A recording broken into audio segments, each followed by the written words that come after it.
ਆਦਰਣਾ ਸਾਥੀਓ, ਮੈਂ ਰਮਨ ਕੁਮਾਰ ਤੇ ਪ੍ਰੋਗਰਾਮ ਖਬਰਸਾਰ ਹਾਜ਼ਰ ਹਨ ਮੇਰੇ ਨਾਲ ਦੇਸ਼ ਰਾਜਕਾਰੀ ਹੋਰੀ। ਸਵਾਗਤ ਹੈ ਜੀ। ਸ਼ੁਰੂਆਤ ਕਰਦੇ ਹਾਂ ਜੀ। ਤਿੰਨ ਮੁੱਦੇ ਹਨ। ਅਸੀਂ ਮੋਂਟੇਕ ਸਿੰਘ ਆਹਲੂਵਾਲੀਆ ਹੋਰੀ, ਉਹਨਾਂ ਦੀਆਂ ਸਿਫਾਰਿਸ਼ਾਂ ਪੰਜਾਬ ਸਰਕਾਰ ਨੂੰ, ਪਹਿਲਾ ਮੁੱਦਾ। ਦੂਜਾ ਦਾਦੂਵਾਲ ਹੋਰਾਂ ਦਾ, ਹਰਿਆਣਾ 'ਚ SGPC ਦੇ ਨਵੇਂ ਪ੍ਰਧਾਨ ਬਣੇ ਨੇ। ਔਰ ਤੀਜਾ ਅਸੀਂ ਜੋ ਇੱਕ ਰੁਝਾਨ ਹੈ ਚੈਨਲਾਂ ਦੇ ਉੱਪਰ ਬਹਿਸ ਦਾ, ਜਿਸ ਕਾਰਨ ਇੱਕ ਜਾਨ ਚਲੀ ਗਈ ਹੈ, ਉਸ ਬਾਬਤ ਗੱਲ ਕਰਾਂਗੇ। ਤੋ ਇਹ ਮੋਂਟੇਕ ਸਿੰਘ ਆਹਲੂਵਾਲੀਆ ਹੋਰਾਂ ਨੂੰ ਪੰਜਾਬ ਸਰਕਾਰ ਨੇ ਪੰਜਾਬ ਦੇ ਅਰਥਚਾਰੇ ਨੂੰ ਕਿੱਦਾਂ ਬਿਹਤਰ ਬਣਾਇਆ ਜਾ ਸਕਦਾ ਹੈ, ਕਿਵੇਂ ਟਿਕਾਊ ਬਣਾਇਆ ਜਾ ਸਕਦਾ ਹੈ, ਕਿਵੇਂ ਵਧੀਆ ਰਾਹ ਰੋਸ਼ਨ ਕੀਤੇ ਜਾ ਸਕਦੇ ਤਰੱਕੀ ਦੇ, ਉਸ ਕਰਕੇ ਕੈਪਟਨ ਸਾਹਿਬ ਨੇ ਮੋਂਟੇਕ ਸਿੰਘ ਆਹਲੂਵਾਲੀਆ ਹੋਰਾਂ ਨੂੰ ਪੰਜਾਬ ਆਉਣ ਦਾ ਸੱਦਾ ਦਿੱਤਾ। ਕਮੇਟੀ ਬਣਾਈ ਜਿਹਦਾ ਮੁਖੀ ਉਹਨਾਂ ਨੂੰ ਬਣਾਇਆ ਗਿਆ, ਸਿਫਾਰਿਸ਼ਾਂ ਕਰੋ। ਮੋਂਟੇਕ ਸਿੰਘ ਆਹਲੂਵਾਲੀਆ ਉਹਦੇ ਬਾਰੇ ਅਕਸਰ ਲੋਕ ਜਾਣਦੇ ਨੇ ਕਿ ਉਹਨਾਂ ਦਾ ਬੜਾ ਵੱਡਾ ਉੱਚਾ ਰੁਤਬਾ ਰਿਹਾ ਹੈ। ਸਾਡੇ ਦੇਸ਼ ਦੇ ਪਲੈਨਿੰਗ ਕਮਿਸ਼ਨ ਦੇ ਉਹ ਡਿਪਟੀ ਚੇਅਰਮੈਨ ਰਹੇ ਨੇ। ਅਤੇ ਉਹ ਡਿਪਟੀ ਚੇਅਰਮੈਨ ਦਾ ਕੀ ਹੁੰਦਾ ਕਿ ਅਸਲ 'ਚ ਅਸੂਲਨ ਜੋ ਹੈ ਪ੍ਰਾਈਮ ਮਿਨਿਸਟਰ ਨੇ ਹੀ ਚੇਅਰਮੈਨ ਹੋਣਾ ਹੁੰਦਾ। ਪ੍ਰਾਈਮ ਮਿਨਿਸਟਰ ਕੋਈ ਤਾਂ ਅਗਲਾ ਵੱਡਾ ਉਹਦਾ ਡਿਪਟੀ ਚੇਅਰਮੈਨ, ਜੇ ਕਹੀਏ ਕਾਰਜ ਸਾਰੇ ਡਿਪਟੀ ਚੇਅਰਮੈਨ ਨੇ ਕਰਨੇ ਹੁੰਦੇ ਅਸਲ ਦੇ ਵਿੱਚ। ਤੋ ਉਹਨਾਂ ਨੇ ਪਿੱਛੇ ਕੁਝ ਇੱਕ ਸਿਫਾਰਿਸ਼ਾਂ ਕੀਤੀਆਂ ਨੇ। ਜਦੋਂ ਵੀ ਹੁਣ ਬੀਤੇ ਸਮੇਂ ਤੋਂ ਅਸੀਂ ਦੇਖਦੇ ਪਏ ਹਾਂ ਦੇਸ਼ ਦੇ ਵਿੱਚ ਬੀਤੇ ਇੱਕ ਦਹਾਕਿਆਂ ਦੇ ਵਿੱਚ ਇਹ ਤਰੱਕੀਆਂ ਦੇ ਰਾਹ ਪਏ ਮੁਲਕਾਂ ਨੇ ਖੁੱਲ੍ਹੀ ਮੰਡੀ ਦਾ ਰਸਤਾ ਅਖਤਿਆਰ ਕੀਤਾ ਜੀ। ਇੱਥੋਂ ਤੱਕ ਕਿ ਜਿਹੜੇ ਮੁਲਕ, ਜਿਹੜੇ ਰਸ਼ੀਆ ਵਰਗੇ, ਇਹ ਕਹਿੰਦੇ ਸੀ ਕਿ ਹਰ ਕਿਸੇ ਨੂੰ ਉਹਦੀ ਲੋੜ ਮੁਤਾਬਕ, ਹਰ ਕਿਸੇ ਤੋਂ ਉਹਦੀ ਸਮਰੱਥਾ ਮੁਤਾਬਕ, to each according to his need, from each according to his, ਜਿਹੜੀ ਉਹਦੀ ਉਹ ਬੜਾ, ਉਹ ਸਾਰੇ ਮੁਲਕ ਜਿਹੜੇ ਚੀਨ ਵਰਗੇ ਵੀ ਅਤੇ ਰਸ਼ੀਆ ਵਰਗੇ ਵੀ ਉੱਥੇ ਖੁੱਲ੍ਹੀਆਂ ਮੰਡੀਆਂ ਬਣ ਚੁੱਕੀਆਂ ਨੇ, ਹੈ ਜੀ। ਅਤੇ ਜੇ ਪੁਤਿਨ ਸਾਹਿਬ ਦੇ ਰਸ਼ੀਆ ਦੀ ਬੇਟੀ ਦੀ ਸ਼ਾਦੀ ਹੋ ਰਹੀ ਹੈ ਅਤੇ ਉੱਥੋਂ ਦੇ ਜਿਹੜੇ ਸਭ ਤੋਂ ਰਈਸ ਸ਼ਖਸ ਨੇ, ਕਦੀ ਪਹਿਲਾਂ ਇਹ ਗੱਲ 40 ਸਾਲ ਪਹਿਲਾਂ ਸੋਚੀ ਵੀ ਨਹੀਂ ਸੀ ਜਾ ਸਕਦੀ। ਬਿਲਕੁਲ ਬਿਲਕੁਲ। ਮੈਂ ਗੱਲ ਨੂੰ ਥੋੜ੍ਹਾ ਜਿਹਾ ਲੰਬਾ ਇਸ ਪਿੱਛੇ ਕਰਤਾ ਕਿ ਜਿਹੜੀਆਂ ਮੋਂਟੇਕ ਸਿੰਘ ਆਹਲੂਵਾਲੀਆ ਹੋਰਾਂ ਨੇ ਕੁਝ ਸਿਫਾਰਿਸ਼ਾਂ ਕਰ ਦਿੱਤੀਆਂ ਨੇ, ਕੁਝ ਦਸੰਬਰ ਤੱਕ ਕਰਨੀਆਂ ਨੇ। ਉਹ ਜਿਹੜੀਆਂ ਸਿਫਾਰਿਸ਼ਾਂ ਨੇ, ਜਿਹੜੀਆਂ ਹੋਰ ਨੇ ਜਿਹਦੇ ਬਾਰੇ ਮਤਭੇਦ ਹੋ ਸਕਦੇ ਨੇ, ਅਸੀਂ ਫਿਲਹਾਲ ਉਹਨਾਂ ਨੂੰ ਅੱਜ ਟੱਚ ਨਹੀਂ ਕਰਾਂਗੇ। ਅਸੀਂ ਸਿਰਫ ਗੱਲ ਕਰਾਂਗੇ ਜਿਹੜੀਆਂ ਸਿਫਾਰਿਸ਼ਾਂ ਪਿਛਲੇ ਦਿਨ ਕੁਝ ਆਈਆਂ ਸੀ, ਉਸ ਤੋਂ ਹਟ ਕੇ ਜਿਹੜੀਆਂ ਅੱਜ ਜਿਹੜਾ ਪੇਪਰ ਦੇ ਵਿੱਚ ਜਿਵੇਂ ਜ਼ਿਕਰ ਹੈ, ਜੇ ਤੁਸੀਂ ਵੀ ਦੇਖਿਆ ਹੈ, ਉਹਦੇ ਵਿੱਚ ਜਿਹੜੀ ਆਖਦੇ ਨੇ ਆਹਲੂਵਾਲੀਆ ਜੀ ਕਿ ਜਿਹੜੀ ਅਸੀਂ ਪੰਜਾਬ ਦੇ ਕਿਸਾਨ ਨੂੰ ਫਸਲਾਂ ਨੂੰ ਪਾਣੀ ਦੇਣ ਵਾਸਤੇ ਮੁਫਤ ਬਿਜਲੀ ਦੇ ਰਹੇ ਹਾਂ, ਇਹਦਾ ਨੁਕਸਾਨ ਜ਼ਿਆਦਾ ਹੈ, ਇਹਦਾ ਫਾਇਦਾ ਵੱਡਾ ਜ਼ਿਮੀਂਦਾਰ ਚੁੱਕ ਰਿਹਾ ਹੈ। ਔਰ ਖ਼ਾਸ ਤੌਰ 'ਤੇ ਜਦੋਂ ਬਿਜਲੀ ਦੀ ਵਰਤੋਂ ਕਿਉਂ ਹੋਣੀ ਹੈ, ਕਿਉਂਕਿ ਟਿਊਬਵੈੱਲ ਚਲਾਉਣਾ ਹੈ। ਟਿਊਬਵੈੱਲ ਕਿਉਂ ਚਲਾਉਣਾ ਹੈ ਕਿ ਧਰਤੀ ਹੇਠਲਾ ਪਾਣੀ ਕੱਢਣਾ ਹੈ, ਫਸਲਾਂ ਨੂੰ ਪਾਣੀ ਦੇਣਾ ਹੈ। ਅੱਜ ਕੱਲ੍ਹ ਝੋਨਾ ਹੈ ਅਤੇ ਕੋਈ ਹਿਸਾਬ ਨਹੀਂ ਪਾਣੀ ਕਿੰਨਾ ਚਾਹੀਦਾ ਹੁੰਦਾ ਇਸ ਫਸਲ ਨੂੰ। ਅਤੇ ਦੂਜੀ ਗੱਲ ਉਹਨਾਂ ਨੇ ਇਹ ਆਖੀ ਹੈ ਕਿ ਜਿਹੜਾ ਝੋਨੇ ਹੇਠਲਾ ਰਕਬਾ ਹੈ, ਜਿਹੜਾ ਕਰੀਬ ਦੱਸਿਆ ਜਾ ਰਿਹਾ 75 ਲੱਖ ਕਿੱਲਿਆਂ ਦੇ ਕਰੀਬ ਹੈ, ਉਹਦੇ 'ਚੋਂ ਆਉਣ ਵਾਲੇ 5-7 ਸਾਲਾਂ ਦੇ ਵਿੱਚ ਘੱਟੋ ਘੱਟ 5 ਲੱਖ ਏਕੜ ਰਕਬਾ ਕੱਢ ਲਿਆ ਜਾਵੇ, ਬਦਲਵੀਆਂ ਫਸਲਾਂ ਬੀਜੀਆਂ ਜਾਣ। ਜਿਹੜਾ ਫਰੀ ਬਿਜਲੀ ਦਾ ਹੈ ਉਹਦਾ ਬਿੱਲ ਵੀ ਘੱਟ ਪਊਗਾ ਖਜ਼ਾਨੇ 'ਤੇ, ਅਤੇ ਧਰਤੀ ਹੇਠਲਾ ਪਾਣੀ ਵੀ ਬਚ ਸਕੇਗਾ। ਜਿਵੇਂ ਤੁਸੀਂ ਆਹਲੂਵਾਲੀਆ ਹੋਰਾਂ ਦੀ ਇੰਪੋਰਟੈਂਸ ਕੀ ਆ ਇਕੋਨਮੀ ਦੇ ਵਿੱਚ, ਇੰਪੋਰਟੈਂਸ ਬਲਕਿ ਦੇਸ਼ ਦੀ ਇਕੋਨਮੀ ਦੇ ਵਿੱਚ, ਅਸੀਂ ਮਨਮੋਹਨ ਸਿੰਘ ਹੋਰਾਂ ਦੇ ਵੇਲੇ ਦੀ ਗੱਲ ਕਰ ਸਕਦੇ ਹਾਂ ਕਿ ਕਿਸ ਤਰੀਕੇ ਨਾਲ ਉਹ ਜਿਹੜਾ ਲਿਬਰਲਾਈਜੇਸ਼ਨ, ਗਲੋਬਲਾਈਜੇਸ਼ਨ ਅਤੇ ਪ੍ਰਾਈਵੇਟਾਈਜੇਸ਼ਨ ਦਾ ਦੌਰ ਦੇ ਵਿੱਚ ਉਹਨਾਂ ਦੀ ਪਲਾਨਿੰਗ ਕਮਿਸ਼ਨ ਦੇ ਡਿਪਟੀ ਚੇਅਰਮੈਨ ਦੇ ਤੌਰ 'ਤੇ ਕਾਰਜਕਾਲ, ਜਾਂ ਅਦਰਵਾਈਜ਼ ਉਹਨਾਂ ਦੀ ਇਕੋਨਮੀ 'ਤੇ ਪਕੜ, ਨਵੀਆਂ ਚੁਣੌਤੀਆਂ ਦੇ ਮੱਦੇਨਜ਼ਰ, ਗਲੋਬਲ ਇਕੋਨਮੀ ਦੇ ਮੱਦੇਨਜ਼ਰ, ਨਵੀਆਂ ਜੋ ਇਕਨੋਮਿਕ ਡਿਵੈਲਪਮੈਂਟਸ ਨੇ ਉਸ ਸਾਰੇ ਦੇ ਮੱਦੇਨਜ਼ਰ, ਤਾਂ ਕਿਉਂਕਿ ਥੋੜ੍ਹਾ ਜਿਹਾ ਕਾਂਗਰਸ ਦਾ ਉਹਨਾਂ ਦੇ ਮਨਾਂ 'ਚ, ਕਿਤੇ ਨਾ ਕਿਤੇ ਕਾਂਗਰਸ ਪਾਰਟੀ ਦੇ ਮਨ 'ਚ ਉਹਨਾਂ ਪ੍ਰਤੀ ਸਤਿਕਾਰ ਹੈ, ਤਾਂ ਪੰਜਾਬ ਦੀ ਆਰਥਿਕ ਸਿਹਤ, ਇਕੱਲੀ ਆਰਥਿਕ ਸਿਹਤ ਹੀ ਨਹੀਂ, ਪੰਜਾਬ ਦੇ ਪਾਣੀਆਂ ਦੀ ਸਿਹਤ, ਧਰਤੀ ਹੇਠਲੇ ਪਾਣੀ ਦੀ ਸਿਹਤ, ਪੰਜਾਬ ਦੀ ਜ਼ਮੀਨ ਦੀ ਸਿਹਤ, ਜਾਂ ਮੈਂ ਕਹਾਂ ਬਈ ਕਿਸੇ ਨਾ ਕਿਸੇ ਤਰੀਕੇ ਫਿਰ ਕਿਉਂਕਿ ਕੋਈ ਵਰਤਾਰਾ ਆਈਸੋਲੇਸ਼ਨ 'ਚ ਨਹੀਂ ਹੁੰਦਾ, ਤਾਂ ਬੰਜਰ ਹੋ ਰਹੇ ਪੰਜਾਬ ਦੇ ਮਨ ਦੀ ਗਾਥਾ ਨੂੰ ਧਿਆਨ 'ਚ ਰੱਖਦਿਆਂ, ਉਹਦੀ ਹਾਲਾਤ ਨੂੰ ਧਿਆਨ 'ਚ ਰੱਖਦਿਆਂ ਮੌਜੂਦਾ ਸਰਕਾਰ ਨੇ, ਪੰਜਾਬ ਸਰਕਾਰ ਨੇ ਮੋਂਟੇਕ ਸਿੰਘ ਆਹਲੂਵਾਲੀਆ ਹੋਰਾਂ ਦੀ ਅਗਵਾਈ 'ਚ ਇੱਕ ਕਮੇਟੀ ਗਠਿਤ ਕੀਤੀ, ਜਿਹੜੀ ਪੰਜਾਬ ਦੀ ਇਸ ਸਾਰੀ ਸਿਹਤ ਨੂੰ, ਇਕੋਨਮੀ ਨੂੰ ਲੈ ਕੇ ਅਤੇ ਆਫਟਰ COVID-19 ਹਾਲਾਤ ਨੂੰ ਲੈ ਕੇ ਕੁਝ ਇੱਕ ਗੱਲ ਜਿਹੜਾ ਮੁੱਦੇ ਬਾਰੇ ਤੁਸੀਂ ਚਾਨਣਾ ਤਾਂ ਪਾਓਗੇ ਹੀ ਜੀ। ਇਹ ਮੈਨੂੰ ਇੱਕਦਮ ਜ਼ਿਹਨ 'ਚ ਆਇਆ, ਮੈਂ ਤੁਰਿਆ ਨਹੀਂ ਗਿਆ, ਦਰਸ਼ਕ ਕੋਈ ਮਾਈਂਡ ਨਹੀਂ ਕਰਨਗੇ ਕਿ ਇਹ ਕੌਮਾਂਤਰੀ ਪੱਧਰ ਦੇ ਇਕੋਨੋਮਿਸਟ ਨੇ ਜੀ ਬਿਲਕੁਲ, ਔਰ ਰਾਸ਼ਟਰ ਪੱਧਰ ਤੇ ਇਹਨਾਂ ਨੇ ਵੱਡਾ ਕੰਮ ਕੀਤਾ ਹੈ ਜੀ। ਔਰ ਪ੍ਰਾਂਤਕ ਪੱਧਰ ਤੇ ਇਹਨਾਂ ਨੇ ਕੈਪਟਨ ਸਾਹਿਬ ਦਾ ਸੱਦਾ ਕਬੂਲਿਆ ਹੈ ਜੀ। ਹਾਂਜੀ, ਕੌਮਾਂਤਰੀ ਪੱਧਰ ਤੇ ਵੀ ਰਾਸ਼ਟਰੀ ਪੱਧਰ ਤੇ ਵੀ, ਬਿਲਕੁਲ। ਕਿਤੇ ਛੋਟੇ ਪ੍ਰਾਂਤ ਦੇ ਪੱਧਰ ਇਹ ਤੇ ਆਣ ਕਿਤੇ ਇਹ ਇਹਨਾਂ ਦਾ ਜੋ ਨਿੱਜੀ ਰਿਸ਼ਤਾ ਆਪਸ ਹੋ ਸਕਦਾ ਹੈ ਕੈਪਟਨ ਸਾਹਿਬ ਤੇ ਆਲੂਵਾਲੀਆ ਹੋਰਾਂ ਦਾ, ਕਿਤੇ ਆਲੂਵਾਲੀਆ ਹੋਰਾਂ ਦਾ ਪੰਜਾਬ ਪ੍ਰਤੀ ਮੋਹ ਕਰਕੇ ਵੀ ਇਸ ਮੇਰੇ level ਖਿਆਲ ਨਾਲ ਕਿਤੇ ਨਾ ਕਿਤੇ ਹੈ ਇਹ ਗੱਲ। ਤੁਹਾਡੇ ਮਨ 'ਚ ਗੱਲ ਆਈ ਹੈ ਤੇ ਮੇਰੇ ਫਿਰ ਅਗਾਂਹ ਆਈ ਹੈ ਕਿ ਇਹ ਜਿਸ ਵੇਲੇ ਡਿਪਟੀ ਚੇਅਰਮੈਨ ਸੀਗੇ ਉਸ ਵੇਲੇ ਜਲੰਧਰ ਦੇ ਡੀਸੀ ਸੀਗੇ ਅਸ਼ੋਕ ਗੁਪਤਾ ਜੀ। ਉਹ ਇੰਟੈਲੀਜੈਂਟ ਡੀਸੀਆਂ ਦੇ ਵਿੱਚ ਆਉਂਦੇ ਆ। ਉਹਨਾਂ ਨੇ ਜਨਸੰਖਿਆ ਨੂੰ ਲੈ ਕੇ ਤੇ ਦੇਸ਼ ਦੀ ਇਕਨੋਮੀ ਜਾਂ ਆਰਥਿਕ ਹਾਲਾਤ ਨੂੰ ਜਾਂ ਗਰੀਬੀ, ਪਾਵਰਟੀ ਜਾਂ ਬੇਰੁਜ਼ਗਾਰੀ, ਹਾਲਾਂਕਿ ਮੇਰੀ ਉਸ ਕਿਤਾਬ ਨਾਲ ਬਹੁਤੀ ਸਹਿਮਤੀ ਨਹੀਂ ਸੀ ਬਣੀ, ਮੈਂ ਉਹਦੇ ਵਿਰੋਧ ਦੇ ਵਿੱਚ ਆਰਟੀਕਲ ਵੀ ਲਿਖਿਆ ਸੀਗਾ, ਉਹ ਵੱਡੀ ਅਖਬਾਰ ਨੇ ਛਾਇਆ ਕੀਤਾ ਸੀਗਾ। ਪਰੰਤੂ ਉਸ ਵੇਲੇ ਵੀ ਮੈਂ ਦੇਖਿਆ ਕਿ ਉਹ ਜਿਸ ਮੋਹ ਨਾਲ, ਜਿਸ ਇਤਫਾਕ ਨਾਲ ਉਸ ਕਿਤਾਬ ਦੀ ਇਨੋਗੂਰੇਸ਼ਨ ਤੇ ਆਏ ਸੀਗੇ ਜਲੰਧਰ 'ਚ, ਤਾਂ ਉਹਨਾਂ ਦੀ ਗੱਲਬਾਤ ਦੇ ਵਿੱਚੋਂ, ਪ੍ਰੈਸ ਨਾਲ ਵਾਰਤਾ ਦੇ ਵਿੱਚੋਂ ਕਿਤੇ ਨਾ ਕਿਤੇ ਜਿਹੜਾ ਨੁਕਤਾ, ਜਿਹੜਾ ਤੁਸੀਂ ਇੱਕ ਬਰੀਕ ਜਿਹਾ ਮਨ ਦਾ ਅੰਸ਼ ਫੜਿਆ, ਉਹ ਜ਼ਾਹਰ ਹੁੰਦਾ ਸੀ। ਹੁਣ ਵੀ ਇਸ ਮਤਲਬ ਦੇਖੋ, ਜਿਹਦੇ ਕੋਲ ਵਰਲਡ ਇਕੋਨਮੀ ਕੁਛ ਉਮੀਦਾਂ ਕਰਦੀ ਆ, ਉਹ ਪੰਜਾਬ ਦੇ ਵਿੱਚ ਇਹ ਗੱਲ ਨੂੰ ਉਹ ਮੰਨਦੇ ਨੇ। ਔਰ ਇੰਨੀ ਡੈਪਥ ਦੇ ਵਿੱਚ ਅੱਜ ਜਿਹੜੀਆਂ, ਜਾਂ ਪਹਿਲੇ ਕੁਝ ਦਿਨਾਂ ਦੇ ਵਿੱਚ, ਆਉਣ ਵਾਲੇ ਦਿਨਾਂ ਦੇ ਵਿੱਚ ਜਿਹੜੀਆਂ ਉਹਨਾਂ ਦੀਆਂ ਸਿਫਾਰਸ਼ਾਂ ਹੋਣਗੀਆਂ, ਉਹਨਾਂ ਦੇ ਕੰਸਰਨ ਜਿਹੜੇ ਨੇ, ਉਹਨਾਂ ਦੇ ਸਰੋਕਾਰ ਜਿਹੜੇ ਨੇ, ਉਹਨਾਂ ਦੀ ਗਹਿਰਾਈ ਕਿੱਥੇ ਤੱਕ ਹੈ ਕਿ ਉਹਨਾਂ ਨੇ ਸਭ ਤੋਂ ਉਹ ਕਹਿੰਦੇ ਦੇਖੋ, ਫਿਰ ਸਟੱਡੀ ਹੈ ਜਿਹਦੇ ਵਿੱਚੋਂ ਤੁਹਾਨੂੰ ਪੋਲੀਟੀਕਲ ਹਮਕ ਬਿਲਕੁਲ ਨਹੀਂ ਆਉਂਦੀ। ਮਸਲਨ ਜੇ ਟਿਊਬਵੈੱਲ ਵਾਲਾ ਮਾਮਲਾ ਹੀ ਅਸੀਂ ਲੈਂਦੇ ਹਾਂ, 14.5 ਲੱਖ ਟਿਊਬਵੈੱਲ ਨੇ ਜਿਹੜੇ ਪਾਣੀ ਧੜ ਕੱਢ ਰਹੇ ਨੇ ਪੰਜਾਬ ਦੇ ਵਿੱਚ। ਮੈਂ ਇੱਥੇ ਹੁਣ ਕਿਸਾਨੀ ਨੂੰ ਦੋਸ਼ ਨਹੀਂ ਦਿੰਦਾ, ਇੱਥੇ ਫੇਰ ਸਰਕਾਰਾਂ ਦੇ ਮਸਲਾ ਆ ਜਾਂਦਾ ਕਿ ਭਾਈ ਤੁਸੀਂ ਘੱਟੋ ਘੱਟ ਸਮਰਥਨ ਮੁੱਲ ਝੋਨੇ, ਮਤਲਬ ਤੁਸੀਂ ਫਸਲੀ ਚੱਕਰ 'ਚ ਉਹਨਾਂ ਨੂੰ ਪਾਉਣ ਵਾਲਾ ਕੌਣ ਹੈ? ਇਹ ਵੀ ਤਾਂ ਸਾਨੂੰ ਮਾਹਰ ਇਹ ਵੀ ਤਾਂ ਦੱਸਦੇ ਨੇ ਕਿ ਅਸੀਂ ਉਹਨਾਂ ਦੀ ਮੌਂਟੇਗ ਜੀ ਦੀ ਗੱਲ ਕਰਦੇ ਪਏ ਹਾਂ, ਸਿਫਾਰਿਸ਼ ਨੂੰ ਲੈ ਕੇ, ਰਕਬਾ ਘਟਾਉਣ ਨੂੰ ਲੈ ਕੇ, ਬਿਜਲੀ ਦੀ ਸਬਸਿਡੀ ਬਚਾਉਣ ਨੂੰ ਲੈ ਕੇ, ਕਿ ਸਾਨੂੰ ਇਹ ਵੀ ਤਾਂ ਮਾਹਰ ਸਿਆਣੇ ਦੱਸਦੇ ਨੇ ਕਿ ਅਸਲੋਂ ਝੋਨਾ ਪੰਜਾਬ ਦੀ ਫਸਲ ਹੀ ਹੰਨੀ ਸੀ। ਬਿਲਕੁਲ ਬਿਲਕੁਲ। ਹੁਣ ਮੈਂ ਕਹਿੰਦਾ ਕਿ ਇੱਥੋਂ ਤੱਕ ਕੌਣ ਲੈ ਆਇਆ ਵੀ 80% ਜ਼ਮੀਨ ਦੋਜ਼ ਪਾਣੀ, ਜ਼ਮੀਨ ਹੇਠਲੇ ਪਾਣੀ ਦੀ ਤੱਗੀ ਜਿਹੜੀ ਆ ਅਲਰਟ ਤੋਂ ਥੱਲੇ ਚਲੇ ਗਈ ਆ। 80% ਅਸੀਂ ਪੂਰੇ ਭਾਰਤ 'ਚ ਪਹਿਲੇ ਨੰਬਰ ਤੇ ਆ ਜ਼ਮੀਨ ਹੇਠਲੇ ਪਾਣੀ ਦੇ ਜੇ ਕਹੀਏ ਸੰਕਟ ਨੂੰ ਲੈ ਕੇ। ਸੈਕੰਡ, 6500 ਕਰੋੜ ਰੁਪਈਆ ਸਾਲਾਨਾ ਬੋਝ ਬਿੱਲ ਦਾ, ਜਿਹੜਾ ਬਿਜਲੀ ਸਬਸਿਡੀ। ਮੈਂ ਜਿਹੜੀ ਗੱਲ ਇਹ ਕਹਿ ਰਿਹਾ ਕਿ ਉਹ ਜਿਸ ਵੇਲੇ ਪੰਜਾਬ ਦੀ ਸਿਹਤ ਦੇ ਨਬਜ਼ ਤੇ ਉਂਗਲ ਰੱਖ ਰਹੇ ਨੇ ਤਾਂ ਕਿਤੇ ਵੀ ਪੋਲੀਟੀਕਲ ਨਹੀਂ ਆ। ਕਿਉਂਕਿ ਜੇ ਉਹਨਾਂ ਨੇ ਸਬਸਿਡੀ ਦੀ ਗੱਲ ਕੀਤੀ ਹੈ ਤਾਂ ਇੱਕਦਮ ਹੁਣੇ ਅਕਾਲੀ ਦਲ ਜਾਂ ਹੋਰ ਪਾਰਟੀਆਂ ਦਾ ਆ ਗਿਆ ਕਿ ਤੁਸੀਂ ਇਸ ਸਬਸਿਡੀ ਨੂੰ ਬੰਦ ਕਰਨ ਦੀ ਸਿਫਾਰਿਸ਼ ਕਰਕੇ ਦਿਖਾਓ, ਜਾਂ ਸਰਕਾਰ ਸਟੈਪ ਚੱਕ ਕੇ ਦਿਖਾਵੇ, ਜਾਂ ਸਿਰਫ ਪਿਛਲੇ ਸਮੇਂ ਦੇ ਵਿੱਚ ਕੇਂਦਰ ਦੀ ਹਦਾਇਤ ਦੇ ਉੱਤੇ ਸਿਰਫ ਤੇ ਸਿਰਫ ਇਹ ਫੈਸਲਾ ਲਿਆ ਪੰਜਾਬ ਸਰਕਾਰ ਨੇ ਕਿ ਭਾਈ ਮੋਟਰਾਂ ਤੇ ਮੀਟਰ ਲਾ ਦਿੱਤੇ ਜਾਣਗੇ ਤਾਂ ਕਿ ਪਤਾ ਚੱਲ ਸਕੇ ਕਿੰਨੀ ਖਪਤ ਹੋ ਰਹੀ ਆ ਬਿਜਲੀ।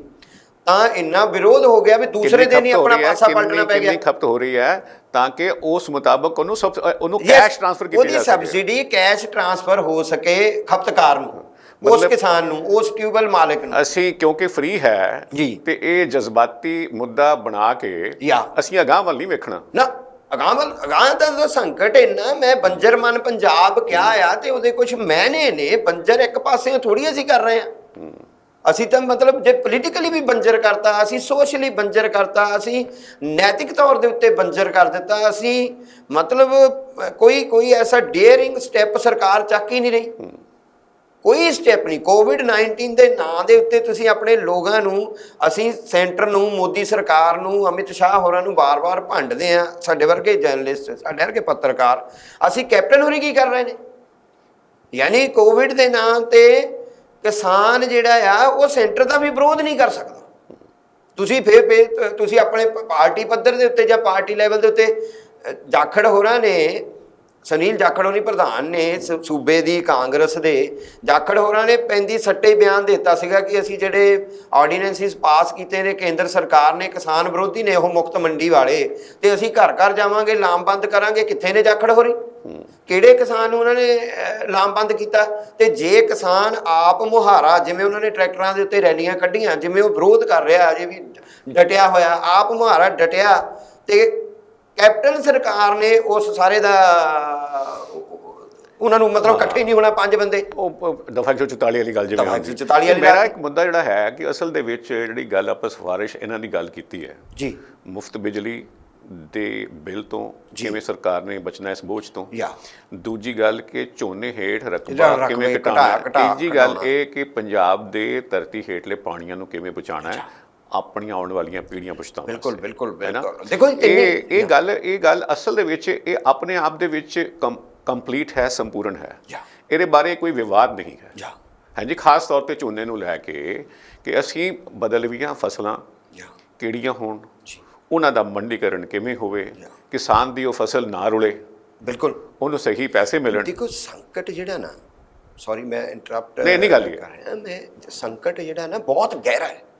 ਸੰਕਟ ਦੀ ਪਰਤ ਅਕਹਿਰੀ ਨਹੀਂ ਹੈ। ਹੁਣ ਤੁਸੀਂ ਅਸੀਂ ਚਿੰਤਾ ਤੋਂ ਰਾਂ ਕਿ ਭਾਈ ਝੋਨਾ ਸਾਡੀ ਫਸਲ ਨਹੀਂ ਸੀ, ਸਾਡੇ ਕੋਲ ਪਾਣੀ ਦਾ ਪ੍ਰਬੰਧਨ ਉਹਨਾਂ ਨਹੀਂ ਸੀ, ਇਸ ਕਰਕੇ ਅਸੀਂ ਧੜ ਪਾਣੀ ਥੱਲਿਓਂ ਕੱਢ ਲਿਆ, ਸੀਪੇਜ ਦੀ ਕੋਈ ਸਾਡੇ ਕੋਲ ਗੁੰਜਾਇਸ਼ ਹੀ ਨਹੀਂ, ਬਾਰਿਸ਼ਾਂ ਕਿਸ ਤਰੀਕੇ ਟਿਲਟ ਹੋ ਜਾਂਦੀਆਂ ਨੇ, ਕਨੈਕਸ਼ਨ ਦਿੱਤੇ ਟਿਊਬਵੈਲਾਂ ਲਈ, ਟਰੈਕਟਰ ਲਈ। ਦੇਖੋ 1996 ਤੋਂ ਚੱਲ ਰਿਹਾ ਇਹ ਸਾਰਾ, ਅਸੀਂ ਕਰਜ਼ੇ ਦਿੱਤੇ 1996 ਦਾ ਮਤਲਬ 24-25 ਸਾਲ ਤਾਂ ਹੋ ਗਏ ਇਸ ਸਾਰੇ ਦੇ ਸਾਰੇ ਨੂੰ, ਹੈ ਨਾ। ਤੇ ਅਸੀਂ ਧਿਆਨ ਹੀ ਨਹੀਂ ਦਿੱਤਾ ਇਸ ਮਾਮਲਿਆਂ ਦੇ ਵਿੱਚ। ਖੈਰ, ਜੇ ਹੁਣ ਧਿਆਨ ਵਾਲੀ ਗੱਲ, ਜੇ ਡਾਇਵਰਸੀਫਿਕੇਸ਼ਨ ਵਾਲੀ ਗੱਲ ਅਸੀਂ ਕਰਦੇ ਹਾਂ, ਜਿਸ ਤਰੀਕੇ ਦਾ ਸੈਂਟਰ ਗਵਰਨਮੈਂਟ ਨੇ ਲਾ ਲਿਆ ਦਾ ਮੰਡੀ ਦਾ, ਸੈਕੰਡ ਮਿਨੀਮਮ ਸਪੋਰਟ ਪ੍ਰਾਈਸ ਦੀ ਜੇ ਗੱਲ ਕਰੀਏ, ਝੋਨੇ ਤੇ ਕਣਕ ਤੇ ਤਾਂ ਹੁਣ ਤੱਕ ਮਿਲਦਾ ਆ ਰਿਹਾ ਆ, ਉਹ ਮਿਲਦਾ ਔਰ ਵਿਕਦਾ ਹੀ ਆ, ਚੱਕ ਹੁੰਦੀ ਆ, ਕੋਈ ਏਡੀ ਗੱਲ ਨਹੀਂ। ਪਿੱਛੇ 10 ਸਾਲ ਪਹਿਲਾਂ ਕਿਤੇ ਡਿਸਕਲਰ ਝੋਨੇ ਦੀ ਗੱਲ ਹੋਈ ਸੀਗੀ, ਤਾਂ ਉਸ ਵੇਲੇ ਵੀ ਕਿਸਾਨ ਬਹੁਤ ਜ਼ਿਆਦਾ ਰੁਲਿਆ ਉਹਦਾ ਝੋਨਾ ਉਸ ਵੇਲੇ ਡਿਸਕਲਰ ਦੇ ਕਰਕੇ। ਪਰ ਜੇ ਤਾਜ਼ਾ ਖਬਰਾਂ ਆਈਆਂ ਨੇ ਕਿ ਮੱਕੀ ਦਾ ਮਿਨੀਮਮ ਸਪੋਰਟ ਪ੍ਰਾਈਸ 1500 ਤੋਂ 1700 ਸਰਕਾਰ ਨੇ ਮਿੱਥਿਆ ਹੋਇਆ, ਸਿਰ 700 ਤੋਂ 1200 ਤੱਕ ਮੱਕੀ ਦੀ ਚੁਕਾਈ ਹੋ ਰਹੀ ਹੈ। ਉਹ ਜਿਹੜਾ 500-700 ਦਾ ਫਰਕ ਪੈ ਗਿਆ ਫਿਰ, ਜਾਂ ਇੱਕ ਫਸਲ ਜਾਂ ਕੋਈ ਹੋਰ ਫਸਲ ਹੋਏਗੀ, ਨਹੀਂ ਜਿਹੜੀ ਤੁਸੀਂ ਕਹਿੰਦੇ ਹੋ ਘੱਟੋ ਘੱਟ ਸਮਰਥਨ ਮੁੱਲ ਨੂੰ ਫਿਰ ਕਿਵੇਂ ਇਨਸ਼ੋਰ ਕੀਤਾ ਜਾਵੇ? ਕਿਉਂਕਿ ਜਿਹੜੀ ਖੁੱਲੀ ਮੰਡੀ ਹੈ ਜੀ, ਕਿਸਾਨ ਦੀ ਫਸਲ ਜੀ ਜਾਂ ਫਿਰ ਉਹ ਫਸਲਾਂ, ਕਿਉਂਕਿ ਕਣਕ ਝੋਨਾ ਤਾਂ ਤੁਸੀਂ ਐ ਰੱਖ ਲਿਆ ਸੰਭਲ ਜਾਂਦਾ ਜੀ, ਇਹਨੂੰ ਕੋਈ ਕੋਲਡ ਸਟੋਰ ਦੀ ਲੋੜ ਹੈ ਨਹੀਂ, ਕਿਉਂਕਿ ਗੋਦਾਮ ਚਾਹੀਦੇ ਨੇ, ਬਿਲਕੁਲ ਹਵਾ ਚਾਹੀਦੀ ਆ, ਛੱਤ ਚਾਹੀਦੀ, ਬਿਲਕੁਲ ਉਹ ਤਾਂ ਹੋ ਗਿਆ। ਹੁਣ ਜਿਹੜੀਆਂ ਕਿਸਾਨ ਦੀ ਫਸਲ ਦੀ ਬਿਹਤਰ ਕੀਮਤ ਮਿਲੇ ਉਹਨੂੰ ਜੀ, ਉਹ ਡਾਈਵਰਸੀਫਿਕੇਸ਼ਨ ਵੱਲ ਜਾਵੇ, ਇੱਕ ਵੱਡੀ ਫੂਡ ਪ੍ਰੋਸੈਸਿੰਗ ਇੰਡਸਟਰੀ ਲੱਗੇ, ਉਹਦੀ ਕੋਲਡ ਚੇਨ ਨਾਲ ਡਿਵੈਲਪ ਹੋਵੇ, ਉਹ ਕੰਮ ਸਾਰੇ ਕਰਨੇ ਆ ਪ੍ਰਾਈਵੇਟ ਸੈਕਟਰ ਨੇ। ਔਰ ਇਸ ਗੱਲ ਦੇ ਮੁੱਦਾ ਹੀ ਜਿਸ ਮੁੱਦੇ ਨੂੰ ਮੈਂ ਟੱਚ ਨਹੀਂ ਸੀ ਕਰਨਾ ਚਾਹੁੰਦਾ, ਉਹ ਆਲੂਵਾਲੀਆ ਜੀ ਵੀ ਹੈਗੇ ਨੇ, ਉਹ ਆਲੂਵਾਲੀਆ ਜੀ ਵੀ ਨੇ, ਮੈਂ ਉਸ ਪਾਸੇ ਜਾਣਾ ਨਹੀਂ ਸੀ ਚਾਹੁੰਦਾ, ਮੈਂ ਕਿਹਾ ਗੱਲ ਲੰਮੀ ਹੋ ਜਾਣੀ ਹੈ। ਹੁਣ ਉਹ ਇਹ ਵੀ ਗੱਲ ਨਾਲ ਹੈ, ਉਹਦੀ ਆਪਣੀ ਇੱਕ ਬਹਿਸ ਹੈ ਕਿ ਬਈ ਘੱਟੋ ਘੱਟ ਸਮਰਥਨ ਮੁੱਲ ਜਿਹੜਾ ਉਹ ਬੜਾ ਮੁੱਦਾ ਹੈ। ਔਰ ਉਹ ਜਿਸ ਤਰੀਕੇ ਦੇ ਆਰਡੀਨੈਂਸ ਆਏ ਨੇ ਸੈਂਟਰ ਗਵਰਨਮੈਂਟ ਦੇ, ਉਹ ਸਾਰੇ ਦਾ ਸਾਰਾ ਕਾਰਪੋਰੇਟ ਘਰਾਣਿਆਂ ਦੇ ਫੇਵਰ 'ਚ ਜਾਏਗਾ। ਉਹਦੇ ਵਿੱਚ ਤਾਂ ਸਰਕਾਰਾਂ ਦਾ, ਖਾਸ ਕਰਕੇ ਸੂਬਾ ਸਰਕਾਰਾਂ ਦਾ ਤਾਂ ਦਖਲ ਹੀ ਕੋਈ ਨਹੀਂ ਹੈ ਉਹਦੇ ਵਿੱਚ। ਇਹ ਇੱਕ ਨਵੀਂ ਇਸ ਸਿਚੁਏਸ਼ਨ ਪੈਦਾ ਹੋ ਰਹੀ ਹੈ। ਖੇਤੀਬਾੜੀ ਸਟੇਟ ਮੁੱਦਾ ਵੀ ਹੈ, ਖੇਤੀਬਾੜੀ ਦੇ ਵਿੱਚ ਕਣਕ ਨੂੰ, ਝੋਨੇ ਨੂੰ ਆਪਣਾ ਸਰਕਾਰ ਜਿਹੜੀ ਹੈ ਉਹ ਪੰਜਾਬ ਦੀ ਸੈਂਟਰ ਦੇ ਬਿਹਾਫ ਤੇ ਵੀ ਖਰੀਦਦੀ ਹੈ। ਗਵਰਨਮੈਂਟ ਹੋਣੀ ਹੈ ਜਾਂ ਨਹੀਂ ਹੋਣੀ ਹੈ, ਉਹ ਤਾਂ ਭਵਿੱਖ ਦੇ ਵਿੱਚ ਸਾਲ 2 ਸਾਲ ਸਰਕਾਰ ਦੇ ਦੇਗੀ ਸੈਂਟਰ ਦੀ। ਉਹਨਾਂ ਨੇ ਤਾਂ ਹੱਥ ਖੜੇ ਕਰ ਦਿੱਤੇ ਸਾਫ਼ ਸਪਸ਼ਟ ਸ਼ਬਦਾਂ ਦੇ ਵਿੱਚ। ਨਾਲੇ ਜਿਵੇਂ ਸਾਡਾ ਹੈ ਹੀ ਹੈ, ਜਦੋਂ ਅਸੀਂ ਵਿੱਚ ਪਿੱਛੇ ਵੀ ਸ਼ਾਇਦ ਇਸ ਪ੍ਰੋਗਰਾਮ 'ਚ ਵੀ ਗੱਲ ਕੀਤੀ ਹੋਏਗੀ ਕਿ ਜਿਹੜਾ ਅਸੀਂ ਇੰਨੇ ਦਹਾਕਿਆਂ ਦੇ ਵਿੱਚ ਪੰਜਾਬ ਦੇ ਵਿੱਚ ਇੱਕ ਮੰਡੀਕਰਨ ਬੋਰਡ ਹੈ, ਉਹਦੇ ਇੱਕ ਐਡਾ ਵੱਡਾ ਢਾਂਚਾ ਸਿਰਜਿਆ ਹੈ, ਉਹਦੀ ਰੂਪਰੇਖਾ ਕੀ ਹੋਣ ਜਾ ਰਹੀ ਹੈ, ਉਹ ਅੰਦਰ ਉਸ ਮਾਮਲੇ ਵਿੱਚ ਜਦੋਂ ਖਰੀਦ ਬਾਹਰੋਂ ਹੋਣ ਲੱਗ ਪਈ ਤਾਂ ਫਿਰ ਇਹਦਾ ਤਾਂ ਕੋਈ ਅਰਥ ਨਹੀਂ ਰਹਿ ਜਾਂਦਾ। ਤੁੱਕੀ ਕੋਈ ਨਹੀਂ ਹੈ, ਉਹਦੀ ਤੁੱਕੀ ਕੋਈ ਨਹੀਂ, ਉਹਦੀ ਤੁੱਕੀ ਕੋਈ ਨਹੀਂ ਹੈ, ਸਾਡੇ ਮੰਡੀ ਬੋਰਡ ਦੀ ਕੋਈ ਤੁੱਕ ਨਹੀਂ ਰਹਿਣੀ ਹੈ। ਇਸ ਗੱਲ ਰਹੀ ਹੈ ਬਲਕਿ ਜੀ, ਇਸ ਗੱਲ ਨੂੰ ਅਸੀਂ ਇੱਥੇ ਹੀ ਰੋਕਦੇ ਹਾਂ ਕਿ ਅਸੀਂ ਇਹਦੀ ਗੱਲ 2 ਮਿੰਟ ਪਹਿਲਾਂ ਕੀਤੀ ਹੈ ਕਿ ਧਰਤੀ ਹੇਠਲੇ ਪਾਣੀਆਂ ਨੂੰ ਕਿਵੇਂ ਬਚਾਉਣਾ ਹੈ ਤੇ ਝੋਨਾ ਕਿਵੇਂ ਘੱਟ ਬੀਜਣਾ ਹੈ, ਇਸ ਬਾਰੇ ਕੋਈ ਦੋ ਰਾਏ ਸ਼ਾਇਦ ਨਹੀਂ ਹੈਗੀ ਸੀ। ਬਿਲਕੁਲ ਬਿਲਕੁਲ ਬਦਲ ਕੀ ਹੈ ਉਹਦੇ ਬਾਰੇ ਗੱਲ ਥੋੜੀ ਸਮਝਣੀ ਪੈ ਸਕਦੀ ਹੈ ਨਾ। ਅਸੀਂ ਅਗਲੇ ਮੁੱਦੇ ਵੱਲ ਵਧਦੇ ਹਾਂ ਜੀ। ਬਲਜੀਤ ਸਿੰਘ ਦਾਦੂਵਾਲ ਹੋਰੀ, ਦਾਦੂਵਾਲ ਹੋਰੀ 5 ਸਾਲ ਪਹਿਲੋਂ ਵੀ ਸੁਰਖੀਆਂ ਵਿੱਚ ਸਨ, ਜਦੋਂ ਆਪਣਾ ਬਰਗਾੜੀ ਦੇ ਬੇਅਦਬੀ ਕਾਂਡ ਕਰਕੇ ਮੋਰਚਾ ਲੱਗਿਆ ਕੋਟਪੂਰਾ ਬੈਬਲ ਕਲਾਂ ਦੀ। ਉਸ ਦੌਰਾਨ ਫਾਇਰਿੰਗ ਹੁੰਦੀ ਹੈ, ਇਹ ਮੋਰਚਾ ਵੱਡਾ ਲਾਉਂਦੇ ਨੇ ਉਸ ਤੋਂ ਬਾਅਦ, ਤੇ ਉਹ ਮੋਰਚਾ ਕਾਫੀ ਮਹੀਨਿਆਂ ਤੋਂ ਬਾਅਦ ਸੰਗਤਾਂ ਜੁੜਦੀਆਂ ਰਹੀਆਂ, ਪਰ ਉਹ ਇੱਕ ਅਚਨਚੇਤ ਤੋਂ ਖਤਮ ਉੱਠ ਵੀ ਜਾਂਦਾ ਹੈ। ਉਹ ਕਿਉਂ ਉੱਠਦਾ ਹੈ, ਕੀ ਹੁੰਦਾ ਹੈ, ਕੀ ਨਹੀਂ ਹੋਇਆ, ਉਹ ਗੱਲ ਸ਼ਾਇਦ ਤੁਹਾਡਾ ਦਿਲ ਕਰੇ ਤਾਂ ਤੁਸੀਂ ਉਸ ਪਾਸੇ ਗੱਲ ਨੂੰ ਤੋਰ ਲੈਣਾ, ਨਹੀਂ ਤਾਂ ਅਸੀਂ ਮੇਨ ਮੁੱਦੇ ਵੱਲ ਰਵਾਂਗੇ।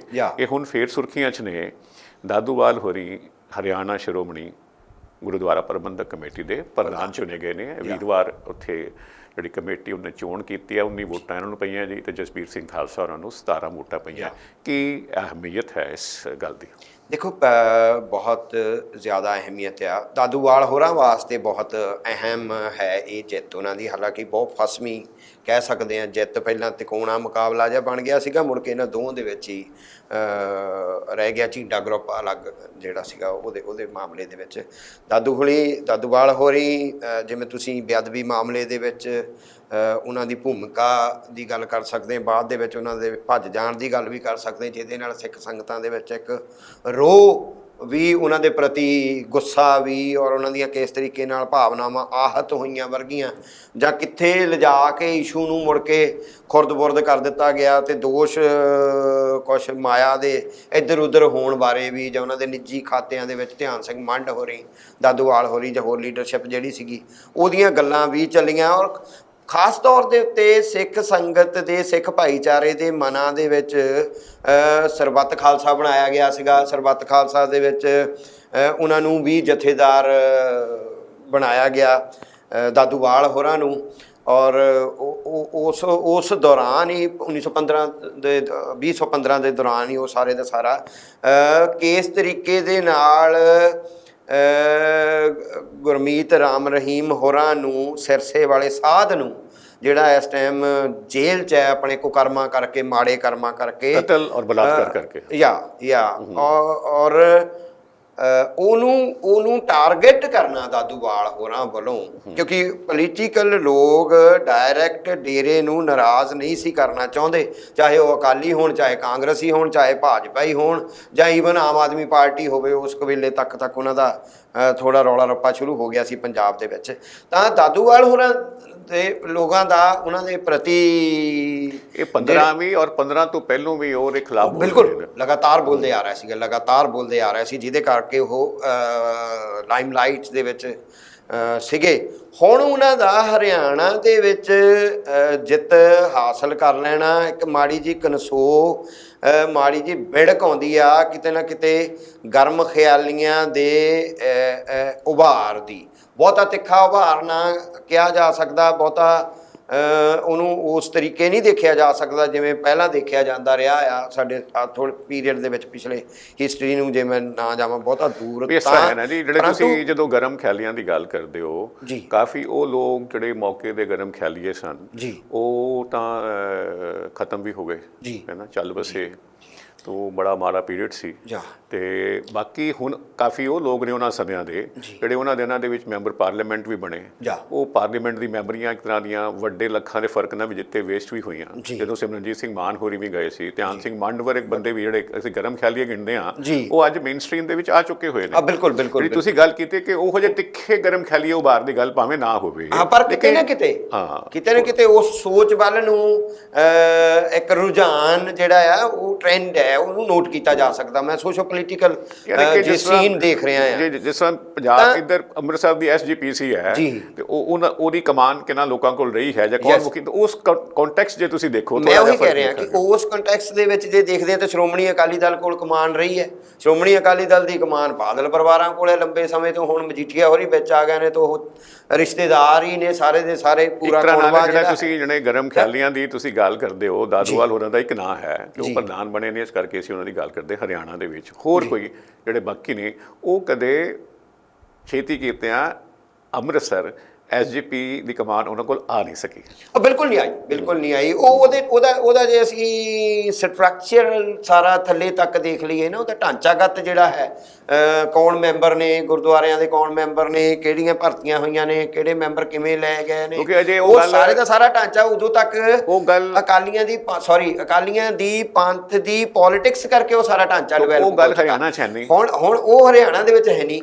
ਔਰ ਨੰਬਰ 2 ਤੇ ਦਾਦੂਵਾਲ ਹੋਰਾਂ ਦਾ ਆਉਣਾ ਸ਼੍ਰੋਮਣੀ ਅਕਾਲੀ ਦਲ ਦਾ ਜਿਹੜਾ ਗੁਰਦੁਆਰਿਆਂ ਦੇ ਥਰੂ ਬਾਕੀ ਸਟੇਟਾਂ ਦੇ ਵਿੱਚ ਆਪਣਾ ਪ੍ਰਭਾਵ ਕਾਇਮ ਰੱਖਣ ਦੀ ਇੱਕ ਪਾਲਿਸੀ ਉਹਨਾਂ ਦੀ ਜਿਹੜੀ ਹੈ, ਇੱਕ ਨੀਤੀ ਜਿਹੜੀ ਉਹਨਾਂ ਦੀ ਹੈ, ਜਾਂ ਇੱਕ ਉਹਨਾਂ ਦਾ ਪੂਰੇ ਦਾ ਪੂਰਾ ਤਰੀਕਾਕਾਰ ਜਿਹੜਾ ਹੈ ਉਹਨਾਂ ਦਾ, ਉਹ ਅੰਦਾਜ਼ ਜਿਹੜਾ ਹੈ, ਉਹਦੇ ਵਾਸਤੇ ਵੀ ਇੱਕ ਚੈਲੰਜ ਖੜਾ ਹੋ ਗਿਆ ਕਿਉਂਕਿ ਉੱਥੇ SGPC ਚਾਹੇ ਐਡਹੌਕ ਕਮੇਟੀ ਹੈ, 2014 ਦੇ ਵਿੱਚ ਹੁੱਡਾ ਹੋਰਾਂ ਦੀ ਸਰਕਾਰ ਸੀ, ਭੁਪਿੰਦਰ ਸਿੰਘ ਹੁੱਡਾ ਹੋਰਾਂ ਦੀ ਕਾਂਗਰਸ ਸਰਕਾਰ ਸੀ, ਜਿਸ ਵੇਲੇ ਵਿਧਾਨ ਸਭਾ ਦੇ ਵਿੱਚ ਮਤਾ ਪਾਸ ਕਰਕੇ ਉਹ ਕਮੇਟੀ ਬਣਾਈ ਗਈ, ਐਡਹੌਕ ਕਮੇਟੀ ਬਣਾਈ। SGPC ਉਹਦੇ ਵਿਰੋਧ ਦੇ ਵਿੱਚ ਸੁਪਰੀਮ ਕੋਰਟ 'ਚ ਚਲੇ ਜਾਂਦੀ ਹੈ।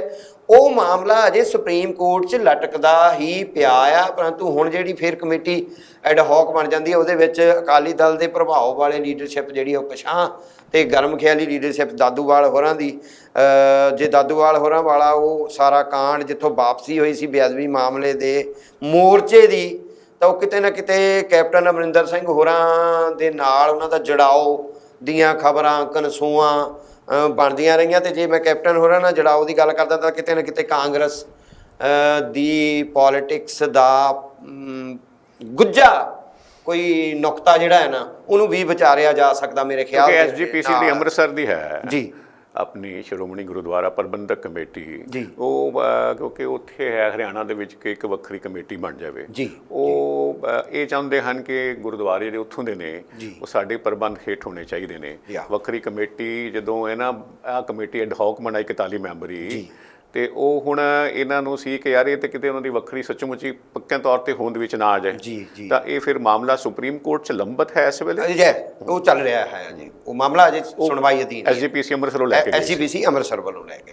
ਅਸੀਂ ਅਗਲੇ ਮੁੱਦੇ ਵੱਲ ਵੱਧਦੇ ਹਾਂ ਜੀ। ਇਹ ਅਗਲਾ ਮੁੱਦਾ ਜਿਹੜਾ ਹੈ ਉਹ ਅਸੀਂ ਟੈਲੀਵਿਜ਼ਨ ਸਟੂਡੀਓ 'ਚ ਬੈਠੇ ਹੋਏ ਹਾਂ, ਟੈਲੀਵਿਜ਼ਨ ਤੁਸੀਂ ਵੇਖ ਰਹੇ ਹੋ, ਔਰ ਸਾਡੇ ਇੱਥੇ ਇੰਡੀਆ ਦੇ ਵਿੱਚ ਜਿਹੜਾ ਟੈਲੀਵਿਜ਼ਨ ਹੈ, ਇੱਥੇ ਅੱਜ ਕੱਲ੍ਹ ਖਾਸ ਤੌਰ 'ਤੇ ਨਿਊਜ਼ ਚੈਨਲਾਂ 'ਤੇ ਜਿਹੜਾ ਬਹਿਸ ਦਾ ਮਿਆਰ ਹੈ ਉਹ ਆਪਣੀ ਕਿਸਮ ਦਾ ਹੁੰਦਾ ਜਾ ਰਿਹਾ ਹੈ, ਬੜਾ ਜ਼ਿਆਦਾ ਹਿੰਸਕ ਹੁੰਦਾ ਜਾ ਰਿਹਾ ਹੈ। ਐਂਕਰਸ ਜਿਹੜੇ ਨੇ, ਇਸ ਵੇਲੇ ਮੈਂ ਐਂਕਰ ਹਾਂ, ਐਂਕਰਸ ਜਿਹੜੇ ਨੇ ਉਹ ਇੰਨਾ ਜ਼ਿਆਦਾ ਪ੍ਰੋਵੋਕੇਟਿਵ ਉਹਨਾਂ ਦੀ ਅਪਰੋਚ ਹੈ, ਆਏ ਮਹਿਮਾਨਾਂ ਨੂੰ ਕਿਵੇਂ ਉਤੇਜਿਤ ਕਰਨਾ ਹੈ, ਕਿਵੇਂ ਭੜਕਾਉਣਾ ਹੈ, ਹਾਂਜੀ ਗੱਲਬਾਤ ਤਾਂ ਕਰ ਹੀ ਰਹੇ ਹੁੰਦੇ ਨੇ। ਤੋ ਇੱਕ ਬੜਾ ਹੋਰ ਤਰ੍ਹਾਂ ਦਾ ਮਾਹੌਲ ਜਿਹੜਾ ਅਸੀਂ ਚੈਨਲਾਂ 'ਤੇ ਪਹਿਲੋਂ ਨਹੀਂ ਵੇਖਿਆ। ਮੈਂ ਤਾਂ ਇਹ ਕਹਾਂਗਾ ਕਿ ਭਾਵੇਂ ਇਸ ਗੱਲ ਦੀ ਹਮਾਇਤ ਜਿਹੜੇ ਬਿਜ਼ਨਸ ਕਾਰਪੋਰੇਟ ਹਾਊਸਿਸ ਨੇ ਉਹਨਾਂ ਕੋਲ ਚੈਨਲ ਹੈਗੇ ਨੇ, ਇਸ ਗੱਲ ਦੀ ਹਮਾਇਤ ਭਾਵੇਂ ਇਹ ਜਿਹੜੀ ਸੱਤਾਧਾਰੀ ਸਰਕਾਰ ਹੈ ਦਿੱਲੀ ਦੇ ਵਿੱਚ ਉਹ ਉਹਨਾਂ ਵੱਲੋਂ ਵੀ ਹੋਵੇ, ਥਾਪੜਾ ਉਹਨਾਂ ਵੱਲੋਂ ਵੀ ਹੋਵੇ। ਸਗੋਂ ਉਲਟੀ ਗੱਲ ਇਹ ਹੈ ਕਿ ਜਿਹੜਾ ਚੈਨਲ ਸਰਕਾਰ ਇੰਡੀਪੈਂਡੈਂਟ ਹੋਣ ਦੇ ਬਾਵਜੂਦ ਸਰਕਾਰ ਦੀ ਮਰਜ਼ੀ ਦੇ ਨਾਲ ਚੱਲਦਾ ਹੈ, ਦੂਰਦਰਸ਼ਨ, ਉੱਥੇ ਸਗੋਂ ਤੁਹਾਨੂੰ ਇਹ ਰੁਝਾਨ ਘੱਟ ਮਿਲਦਾ ਹੈ।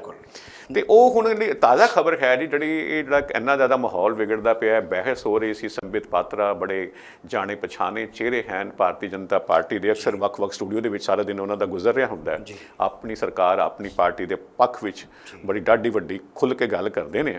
ਔਰ ਅੱਜ ਕੱਲ੍ਹ ਕੁਝ ਦਿਨਾਂ ਤੋਂ ਅਸੀਂ ਦੇਖਦੇ ਆ ਰਹੇ ਹਾਂ ਕਿ ਉਹਨਾਂ ਦਾ ਅੰਦਾਜ਼ ਹੋਰ ਜ਼ਿਆਦਾ ਧਮਕਾਉਣ ਵਾਲਾ ਜਿਹਾ ਹੋ ਗਿਆ ਦੂਜੇ ਪਾਰਟੀਸਿਪੈਂਟ ਨੂੰ ਲੈ ਕੇ। ਤਾਜ਼ਾ ਖਬਰ ਇਹ ਹੈ ਜੀ ਕਿ ਇਹੋ ਹੀ ਬਹਿਸ ਚੱਲਦੀ ਪਈ ਸੀ ਸਟੂਡੀਓ ਦੇ ਵਿੱਚ, ਤੇ ਰਾਜੀਵ ਤਿਆਗੀ ਹੋਣੀ ਕਾਂਗਰਸ ਨੂੰ ਰਿਪਰੈਜ਼ੈਂਟ ਕਰ ਰਹੇ ਸੀ। ਇੰਨਾ ਮਾਹੌਲ ਵਿਗੜਿਆ ਕਿ ਉਹ ਰਾਜੀਵ ਤਿਆਗੀ ਹੋਰਾਂ ਦੀ ਦਿਲ ਦਾ ਦੌਰਾ ਪੈਣ ਨਾਲ ਮੌਤ ਹੋ ਗਈ। ਇਸ ਮੁੱਦੇ ਬਾਰੇ ਤੁਸੀਂ ਆਪਣੇ ਵਿਚਾਰ ਸਾਂਝੇ ਕਰੋ। ਯਾ ਜਿਵੇਂ ਤੁਸੀਂ ਚਿੰਤਾ ਜ਼ਾਹਿਰ ਕੀਤੀ ਹੈ, ਉਹ ਇਹਨਾਂ ਦਿਨਾਂ ਦੇ ਵਿੱਚ ਹੀ ਨਹੀਂ, ਮੈਨੂੰ ਲੱਗਦਾ ਇਹਨਾਂ 10 ਕੁ ਸਾਲਾਂ ਦੇ ਵਿੱਚ ਅਸੀਂ ਉਹ ਸਾਰੇ ਕਾਰਪੋਰੇਟ ਹਾਊਸਿਸ ਤੇ ਪੋਲੀਟਿਕਸ ਦੀ ਜਿਹੜੀ ਇੱਕ ਨੈਗਜ਼ਸ ਹੀ ਕਹਿ ਸਕਦਾ ਮੈਂ ਤਾਂ, ਉਹਨਾਂ ਦੀ ਮਿਲੀ ਬਿਲਕੁਲ ਸਾਜ਼ਿਸ਼ਾਨਾ ਤਰੀਕੇ ਦੇ ਨਾਲ ਜਿਹੜਾ ਹੈ ਇਸ਼ੂ ਲੈਸ, ਜਿਹੜੇ ਇਸ਼ੂ ਹੀ ਨਹੀਂ, ਸਿਰਫ ਭੜਕਾਹਟ ਪੈਦਾ ਕਰਨ ਵਾਲੇ, ਹਿੰਦੂ ਮੁਸਲਿਮ ਦੀ ਭੜਕਾਹਟ ਪੈਦਾ ਕਰਨ ਵਾਲੇ, ਹਿੰਦੂ ਮੁਸਲਿਮ ਦੀ ਭੜਕਾਹਟ ਪੈਦਾ ਕਰਨ ਵਾਲੇ, ਰਾਮ ਮੰਦਰ ਦੇ ਨਾਂ ਦੇ ਉੱਤੇ ਭੜਕਾਹਟ ਪੈਦਾ ਕਰਨ ਵਾਲੇ, ਜਾਂ 370 ਧਾਰਾ ਦਾ ਵੀ ਭੜਕਾਹਟ, ਜਾਂ ਪਾਕਿਸਤਾਨ ਨਾਲ ਥੋੜ੍ਹਾ ਜਿਹਾ ਵੀ ਤਣਾਅ ਹੈ ਤਾਂ ਐਂਕਰ ਜਿਵੇਂ ਇੱਕ ਹਮਲਾਵਰ, ਜਿਵੇਂ ਉਹ ਤੋਪ ਨਾਲ ਗੋਲੇ ਦਾਗਦੇ ਹੁੰਦੇ ਆਪਣੀ ਜ਼ੁਬਾਨ ਤੋਂ, ਇਸ ਤਰੀਕੇ ਦਾ। ਔਰ ਸੰਬਿਤ ਪਾਤਰਾ ਹੁਣੀ ਖਾਸ ਕਰਕੇ ਉਹਨਾਂ ਦਾ ਤਾਂ ਟ੍ਰੈਂਡ ਹੀ ਇਹ, ਹੁਣ ਉਹ ਤਿਆਗੀ ਹੋਰਾਂ ਨੂੰ ਬਾਰ-ਬਾਰ ਦੇਖੋ ਤੁਸੀਂ ਕਿੰਨਾ ਜ਼ਿਆਦਾ ਹਰਾਸ ਕਰ ਦਿੰਦੇ ਹੋ ਕਿਸੇ ਨੂੰ, ਇੰਨਾ ਜ਼ਿਆਦਾ ਟੌਰਚਰ ਦੇ ਪੱਧਰ ਤੱਕ ਲੈ ਜਾਂਦੇ ਹੋ, ਜਲੀਲ ਇੰਨਾ ਜ਼ਿਆਦਾ ਕਰਦੇ ਹੋ ਕਿ ਉਹ ਤੇ ਉਹਨੂੰ ਕਹਿ ਰਹੇ ਨੇ ਕਿ ਟਿੱਕਾ ਲਾਉਣ ਨਾਲ ਹਿੰਦੂ ਨਹੀਂ ਬਣ ਜਾਂਦਾ, ਤੂੰ ਹਿੰਦੂ ਨਹੀਂ, ਤੂੰ ਗੱਦਾਰ ਹੈ। ਜੈਚੰਦ ਦਾ ਨਾਂ ਲੈ ਕੇ ਪ੍ਰਿਥਵੀਰਾਜ ਚੌਹਾਨ ਦੇ ਮਾਮਲੇ ਦੇ ਵਿੱਚ ਜੋ ਉਹਨਾਂ ਦੀ ਭੂਮਿਕਾ ਰਹੀ, ਉਹ ਰਹੀ ਹੈ ਯਾਰ, ਉਹਨੂੰ ਜੈਚੰਦ ਬਾਰ-ਬਾਰ ਉਹਨਾਂ ਨੂੰ ਕਹਿਣ ਦੇ ਨਾਲ ਇੰਨਾ ਪ੍ਰਵੋਕ, ਇੰਨਾ ਜ਼ਿਆਦਾ ਉਹ ਕੀ ਕਵਾਂਗੇ ਉਹਨੂੰ ਆਪਾਂ, ਇਹਨੂੰ ਤਾਂ ਡਿਫਾਈਨ ਹੀ ਨਹੀਂ ਕੀਤਾ ਜਾ ਸਕਦਾ ਕਿ ਬੰਦਾ ਉਹਦੀ ਡੈਥ ਹੋ ਜਾਂਦੀ ਹੈ ਔਰ ਉਹ ਕਹਿੰਦਾ ਹੈ ਕਿ ਇਹਨਾਂ ਨੇ ਮੈਨੂੰ ਮਾਰਤਾ। ਉਹ ਨਾ ਮਤਲਬ ਇੱਕ ਤਰ੍ਹਾਂ ਨਾਲ ਦੂਜੇ ਸ਼ਖਸ ਨੂੰ ਅੰਦਰੋਂ ਹੀ ਮੁਕਾਤਾ। ਐਡੇ ਵੱਡੇ ਜਿਹੜੇ ਬਿਲਕੁਲ ਮਤਲਬ ਤੀਰ ਸਨ ਜਿਹੜੇ ਜ਼ੁਬਾਨ ਤੋਂ ਨਿਕਲੇ ਹੋਏ, ਬਿਲਕੁਲ। ਤੇ ਕਿਸ ਤਰ੍ਹਾਂ ਬੰਦਾ ਕਿਸੇ ਵੇਲੇ ਜਿਹੜਾ ਥੋੜਾ ਜ਼ਿਆਦਾ ਸੈਂਸਿਟਿਵ ਹੈ, ਕਿੱਥੇ ਤੱਕ ਪਹੁੰਚਿਆ, ਕਿਵੇਂ ਬੇਬਸ ਹੋ ਜਾਂਦਾ ਹੈ। ਸਾਡੇ ਕੋਲ ਟੀਵੀ ਤੁਸੀਂ ਦੇਖ ਹੀ ਨਹੀਂ ਸਕਦੇ, ਤੁਸੀਂ ਟੀਵੀ ਨਹੀਂ ਦੇਖ ਸਕਦੇ ਜੇ ਥੋੜੇ ਵਾਲੇ ਵੀ ਸੈਂਸਿਟਿਵ ਹੋ। ਕਿਤੇ ਤੁਸੀਂ ਚੈਨਲ ਵੀ ਬਦਲ, ਇੱਕ ਤੋਂ ਬਾਅਦ ਦੂਜਾ ਤੋਂ ਬਾਅਦ ਤੀਜਾ ਤੋਂ ਬਾਅਦ ਚੌਥਾ ਤੋਂ ਬਾਅਦ ਕਿਤੇ ਚਲੇ ਜਾਓ, ਬੜੀ ਮੁਸ਼ਕਿਲ ਤੁਹਾਨੂੰ ਕਿਸੇ ਵੀ ਪਾਸੇ ਤੋਂ ਕੋਈ ਕੋਈ ਕਿਸਾਨ ਮਰ ਰਿਹਾ ਮੇਰੇ ਦੇਸ਼ ਦਾ, ਤੁਹਾਨੂੰ ਕਦੇ ਕਿਸਾਨ ਦੀ ਸਾਰ ਲੈਂਦਾ ਕੋਈ ਨਹੀਂ। ਖੇਤ ਮਜ਼ਦੂਰ ਮਰ ਰਿਹਾ, ਤੁਹਾਨੂੰ ਖੇਤ ਮਜ਼ਦੂਰ ਦੀ, ਫੈਕਟਰੀ ਮਜ਼ਦੂਰ ਮਰ ਰਿਹਾ। ਕੋਵਿਡ-19 ਤੋਂ ਬਾਅਦ ਕਰੋੜਾਂ ਲੋਕ ਬੇਰੁਜ਼ਗਾਰ ਹੋ ਜਾਂਦੇ ਆ। ਸੈਂਕੜੇ ਦੀ ਤਾਦਾਦ ਦੇ ਵਿੱਚ ਇੰਡਸਟਰੀ ਤਬਾਹ ਹੋ ਜਾਂਦੀ ਹੈ। ਲੱਖਾਂ ਦੀ ਤਾਦਾਦ ਦੇ ਵਿੱਚ ਛੋਟੀ ਸਮਾਲ ਸਕੇਲ ਜਿਹੜੇ ਕਾਰੋਬਾਰ ਨੇ ਲੋਕਾਂ ਦੇ, ਉਹ ਤਬਾਹ ਹੋ ਜਾਂਦੇ ਆ। ਮੈਂ ਪੜ੍ਹ ਰਿਹਾ ਸੀ ਕਿਤੇ ਇੱਕ ਰਿਕਾਰਡ ਦੇ ਮੁਤਾਬਕ 50% ਨੌਜਵਾਨ ਜਿਹੜੇ ਡਿਪਰੈਸ਼ਨ 'ਚ ਚਲੇ ਗਏ ਡਿਊਰਿੰਗ ਦਿਸ ਪੀਰੀਅਡ ਕੋਵਿਡ ਲਾਕਡਾਊਨ ਦੇ ਵਿੱਚ। ਇੱਕ ਸ਼ਖਸ ਜਿਹਦੀ ਜੌਬ ਚਲੀ ਗਈ ਹੈ ਜੀ, ਹਾਂਜੀ, ਉਹਦੇ ਘਰ ਤਾਂ ਹਨੇਰਾ ਹੋ ਗਿਆ ਨਾ। ਜਦੋਂ ਅਸੀਂ ਕਦੇ ਮੌਤ ਦੀ ਗੱਲ ਕਰਦੇ ਹਾਂ, ਜਦੋਂ ਮੌਤ ਵਾਪਰਦੀ ਹੈ ਤੇ ਉਸ ਘਰ ਨਾਲ ਕੀ ਵਾਪਰਦਾ? ਜਦੋਂ ਮੇਰੇ ਜੀਣ ਦਾ ਵਸੀਲਾ ਹੀ ਖਤਮ ਹੋ ਗਿਆ, ਮੇਰੀ ਨੌਕਰੀ ਚਲੀ ਗਈ, ਤਾਂ ਕੀ ਰਹਿ ਗਿਆ? ਕਿੱਡਾ ਗੰਭੀਰ ਮੁੱਦਾ ਹੈ ਜਿਹੜੀ ਤੁਸੀਂ ਗੱਲ ਕਰਦੇ ਪਏ ਹੋ ਕਿ ਕਿੰਨੇ ਅਜਿਹੇ ਮੁੱਦੇ ਨੇ, ਸਮਾਜਿਕ ਮੁੱਦੇ ਨੇ, ਰੁਜ਼ਗਾਰ ਦੇ ਮੁੱਦੇ ਨੇ, ਕਿਤੇ ਨਜ਼ਰ ਨਹੀਂ ਆਉਣਗੇ। ਉਹ ਨਾ ਨਜ਼ਰ ਤਾਂ ਆਉਣਗੇ, ਪਰ ਜਿਵੇਂ ਨਾ ਆ ਕੇ ਚਲਾ ਗਿਆ ਜਿਹੜੀ ਕੰਟੀਨਿਊਟੀ ਹੈ ਲਗਾਤਾਰ, ਤਾਂ ਕੁਝ ਹੋਰ ਜਾਂ ਉਹਦੇ ਤੇ ਸੰਵਾਦ ਜਿਹੜਾ ਹੋਣਾ ਚਾਹੀਦਾ ਹੈ। ਮੈਂ ਕਹਿੰਦਾ ਰਾਮ ਮੰਦਿਰ ਤੇ ਸੰਵਾਦ ਕਰੋ, ਪਰ ਸੰਵਾਦ ਹੋਵੇ ਨਾ, ਲਗਾਤਾਰ ਸੰਵਾਦ ਹੋਣਾ ਚਾਹੀਦਾ। ਅਸੀਂ ਇਸ ਗੱਲ ਨੂੰ ਇੱਥੇ ਰੋਕਨੇ ਹਾਂ ਜੀ। ਇੱਕ ਮੁੱਦਾ ਉਭਾਰਨਾ ਬੜਾ ਜ਼ਰੂਰੀ ਸੀ। ਜਾਂਦਿਆਂ ਇੱਕ ਗੱਲ ਅਸੀਂ ਸੋਚਿਆ ਸੀ ਲੰਮੀ ਕਰਾਂਗੇ, ਪਰ ਸਾਡੇ ਉਹ ਪੁਆਇੰਟਸ ਜਿਹੜੇ 3 ਬਣਾਏ ਸੀ, ਇਹ ਵੀ ਉਨੇ ਰੈਲੇਵੈਂਟ ਸੀ। ਗੱਲ ਜਾਂਦਿਆਂ ਕਰਨੀ ਸੰਖੇਪ ਵਿੱਚ ਬਹੁਤ ਜ਼ਰੂਰੀ ਹੈ। ਕਮਲਾ ਹੈਰਿਸ ਹੋਰਾਂ ਦੀ। ਕਮਲਾ ਹੈਰਿਸ ਹੋਰਾਂ ਨੂੰ ਅਮਰੀਕਾ ਦੇ ਵਿੱਚ ਡੈਮੋਕ੍ਰੈਟਿਕ ਪਾਰਟੀ ਦੇ ਰਾਸ਼ਟਰਪਤੀ ਦੇ ਅਹੁਦੇ ਦੇ ਉਮੀਦਵਾਰ ਜੋ ਬਾਈਡਨ ਨੇ ਆਪਣਾ ਉਪ ਰਾਸ਼ਟਰਪਤੀ ਦਾ ਉਮੀਦਵਾਰ ਚੁਣਿਆ ਹੈ। ਔਰ ਕਮਲਾ ਹੈਰਿਸ ਹੋਰੀ ਜਿਹੜੇ ਨੇ, ਉਹਨਾਂ ਦੀ ਮਾਤਾ ਸ਼੍ਰੀ ਭਾਰਤ ਤੋਂ ਨੇ, ਪਿਤਾ ਸ਼੍ਰੀ ਉਹਨਾਂ ਦੇ ਜਮਾਇਕਾ ਤੋਂ ਸਨ। ਉਹ ਆਪਣੇ ਆਪ ਨੂੰ ਸਿਆਹ ਫਾਮ ਕਹਿਣ ਦੇ ਵਿੱਚ ਫਖਰ ਮਹਿਸੂਸ ਕਰਦੇ ਹਨ। ਇਹ ਸੰਖੇਪ ਟਿੱਪਣੀ ਦੇਖੋ, ਜੇ ਟਿੱਪਣੀਆਂ ਦੇਖੀਏ ਤਾਂ ਜਿੰਨੀਆਂ ਪਹਿਲ ਕਦਮੀਆਂ ਉਹਨਾਂ ਦੇ ਹਿੱਸੇ ਆਉਂਦੀਆਂ ਨੇ, ਔਰ ਉਹ ਆਪਣੀ ਮਾਂ ਦੇ ਉੱਤੇ ਜਿਵੇਂ ਉਹਨਾਂ ਦਾ ਸਤਿਕਾਰ ਉਹਨਾਂ ਦੇ ਮਨ ਦੇ ਵਿੱਚ ਹੈ। ਮੇਰੇ ਖਿਆਲ ਨਾਲ ਕੈਂਸਰ ਦੇ ਖੋਜਾਰਥੀ ਦੇ ਤੌਰ ਦੇ ਉੱਤੇ ਭਾਰਤ ਤੋਂ ਉਹਨਾਂ ਦੀ ਮਾਤਾ ਸ਼੍ਰੀ ਗਏ ਸੀ, ਉਹ ਜਿਹੜੇ ਸ਼ਿਆਮਲਾ ਗੋਪਾਲਨ। ਔਰ ਉਹ ਸਾਰੇ ਦਾ ਸਾਰਾ ਉਹਨਾਂ ਦੇ ਮਾਣ ਸਤਿਕਾਰ ਔਰ ਆਪਣੀ ਮਾਂ ਤੋਂ ਪ੍ਰੇਰਨਾ ਲੈਂਦੇ ਆ। ਉਹ ਕਹਿੰਦੇ ਕਿ ਬੈਠ ਕੇ ਕਿਸੇ ਨੂੰ ਦੋਸ਼ ਦੇਣ ਨਾਲੋਂ ਅੱਗੇ ਹੋ ਕੇ ਆਪ ਕੰਮ ਕਰਨਾ, ਜਿਹੜਾ ਅੱਜ ਅਸੀਂ ਪੜ੍ਹ ਰਹੇ ਸੀਗੇ ਅੰਗਰੇਜ਼ੀ ਦੀ ਅਖਬਾਰ ਦੇ ਵਿੱਚ ਉਹਨਾਂ ਦਾ ਬਿਆਨ ਹੈ। ਔਰ ਤੁਸੀਂ ਉਹਨਾਂ ਦੀ ਇੱਕ ਦੇਖ ਸਕਦੇ ਆ ਕਿ ਜੇ ਟਰੰਪ ਹੋਰੀ ਬੌਖਲਾਹਟ 'ਚ ਨੇ ਤਾਂ ਕਿਤੇ ਨਾ ਕਿਤੇ ਉਹਨਾਂ ਦਾ ਕੱਦ ਬੁੱਤ ਕਿਸੇ ਏਡੇ ਵੱਡੇ ਲੀਡਰ ਨੂੰ, ਏਡੇ ਵੱਡੇ ਪ੍ਰੈਜ਼ੀਡੈਂਟ ਨੂੰ, ਏਡੇ ਵੱਡੇ ਧੱਕੜ ਬੰਦੇ ਨੂੰ ਹਿਲਾਉਣ ਦੀ ਸਮਰੱਥਾ ਰੱਖਣ ਵਾਲਾ ਉਹਨਾਂ ਦੀ ਲੀਡ। ਮੈਂ ਤਾਂ ਵੈਸੇ ਹੀ ਬੀਬੀਆਂ ਦੇ ਫੇਵਰ ਦੇ ਵਿੱਚ ਆ ਪੂਰੇ ਵਰਲਡ ਦੇ ਵਿੱਚ। ਜਿਸ ਤਰੀਕੇ ਦੇ ਨਾਲ ਆਪਣੇ ਆਪ ਦੇ ਵਿੱਚ ਜੇਕਰ ਪਾਰਟੀ ਜਿੱਤਦੀ ਹੈ, ਟਰੰਪ ਜੇ ਹਾਰਦਾ ਹੈ, ਤੇ ਕਿਉਂਕਿ ਰਿਜ਼ਲਟ ਪਤਾ ਨਹੀਂ ਕੀ ਹੋਣਾ ਹੈ। ਕਿ ਕੋਵਿਡ ਨੇ ਆਪਣੇ ਆਪ ਦੇਸ਼ ਬੜਾ ਚੇਂਜ ਕੀਤਾ ਹੈ ਬਹੁਤ ਜ਼ਿਆਦਾ, ਤੇ ਉਸ ਪਿੱਛੇ ਹੁਣ ਕਿੰਨੀ ਸ਼ਿਕਾਇਤ ਲੋਕਾਂ ਨੂੰ ਹੈ ਉੱਥੋਂ ਦੇ ਨਿਜ਼ਾਮ ਨੂੰ ਲੈ ਕੇ। ਜੇ ਕਿਤੇ ਉਹ ਜਿੱਤਦੇ ਹਨ ਤਾਂ ਉਹ ਪਹਿਲੇ ਮਹਿਲਾ ਵਾਈਸ ਪ੍ਰੈਜ਼ੀਡੈਂਟ ਹੋਣਗੇ। Hillary Clinton secretary of state ਤਾਂ ਰਹੇ ਨੇ, ਪ੍ਰੈਜ਼ੀਡੈਂਟ ਦੇ ਅਹੁਦੇ ਲਈ ਲੜੇ ਸੀ ਟਰੰਪ ਦੇ ਖਿਲਾਫ, ਤੇ ਉਹ ਹਾਰ ਗਏ। ਕਈ ਕੁਝ ਦੋਸ਼ ਲੱਗੇ ਰਸ਼ੀਆ ਦੇ, ਕਈਆਂ ਹੋਰਨਾਂ ਮੁਲਕਾਂ ਦੇ, ਪਰ ਆਪਣੇ ਆਪ ਦੇ ਵਿੱਚ ਬੜੀ ਕਮਾਲ ਦੀ ਗੱਲ ਹੋਏਗੀ। ਔਰ ਪ੍ਰੋਗਰਾਮ ਮੁਕਾਉਣ ਦਾ ਮੈਨੂੰ ਮੇਰੇ ਸਾਥੀ ਕੈਮਰਾਮੈਨ ਇਸ਼ਾਰਾ ਕਰ ਰਹੇ ਨੇ, ਔਰ ਇਸ ਖੁਸ਼ਖਬਰੀ ਦੇ ਨਾਲ ਕਮਲਾ ਹੈਰਿਸ ਹੋਰਾਂ ਦਾ ਜੋ ਹਾਸਲ ਹੈ, ਤੇ ਮੈਂ ਆਪ ਜੀ ਦਾ ਸ਼ੁਕਰੀਆ ਅਦਾ ਕਰਦਾ ਜੀ, ਔਰ ਸ਼ੁਕਰੀਆ ਮੇਰੇ ਦਰਸ਼ਕ ਸਾਥੀਆਂ ਦਾ।